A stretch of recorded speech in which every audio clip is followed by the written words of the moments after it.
guys, let's get to some dog stocks. Roos, I'm going to start with you, man. We didn't get to enjoy a Georgia show with you on Wednesday night.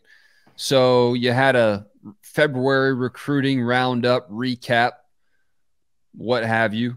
Explain to us what's changed, what's improved for Georgia. What do we need to know? What's on the horizon for the Dogs as we get started with March and get close to wrapping up the spring semester? Is this my stock? Can I do it as a stock? You can do it as a stock. Stock up on or stock down on. Stock up on it's all happening again, man. It's all happening this weekend. Georgia was off this past weekend for spring break, and so there was no recruits on campus. A lot of schools around the country did host guys, Alabama, Florida State, etc. But the Bulldogs did not because they were on spring break. However, they'll be back next weekend, and everything kind of gets popping off again. And I'm going to say huge stock up on Georgia's official visitor list. You can see the full list over at DawgsHQ. We're updating that thing almost daily with the guys that are confirming their visits and locking those official visits in. But it's a who's who.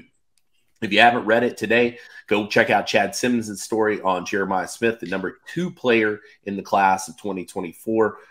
Number 1 wide receiver by some margin, a guy that a lot of people believe, has that Marvin Harrison ability, can go into and be a difference maker from day one. So, a guy who is looking at Georgia now with maybe a different lens. Ohio State commit, and going to be interesting to see how that goes. Speaking of Ohio State commits, I did an update with Jonte Gilbert today.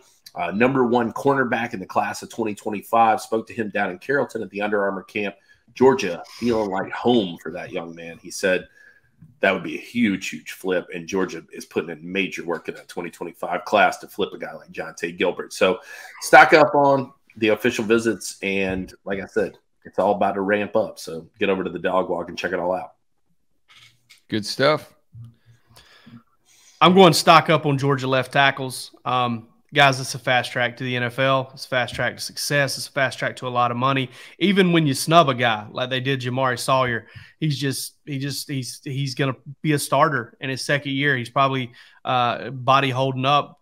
His body holding up is the only thing that's going to keep him from probably being a 8 to 10 year starter in the NFL. Andrew Thomas, up there. Isaiah Wynn still in the league. And then now Broderick Jones is coming for it as well. Quick tidbit, don't be surprised if Georgia starts the spring with young Austin Blasky at left tackle. Whoa, you heard it here first. Ooh. I will go. Wes, you can go. All right, thanks. I'll go stock down on this intrepid Georgia Tech reporter over at Sports Illustrated that claims that Georgia will lose to Georgia Tech in the 2023 football season. Just that's all I have to say. Hey, listen, Wes going true Dow Jones here. Sometimes they go up, sometimes they go down. They've been going down a lot lately. Strong finish to the week last week, though. Just stock down on Georgia Tech in general. Yeah, baseball. Whoa!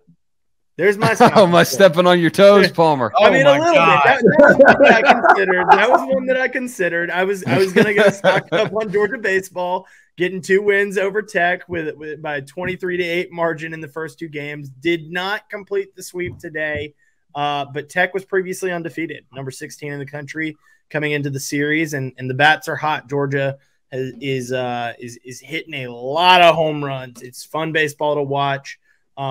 They got to get the pitching together. They'll go as far as these bats will take them. But I was going to go. That was one of the things that I considered. Also considered something along the lines of Jake's stock report with the left tackles. Ernest Green, stock up on him, according to these NFL-bound linemen. They are big Ernest Green fans, think he's the favorite to take that left tackle spot.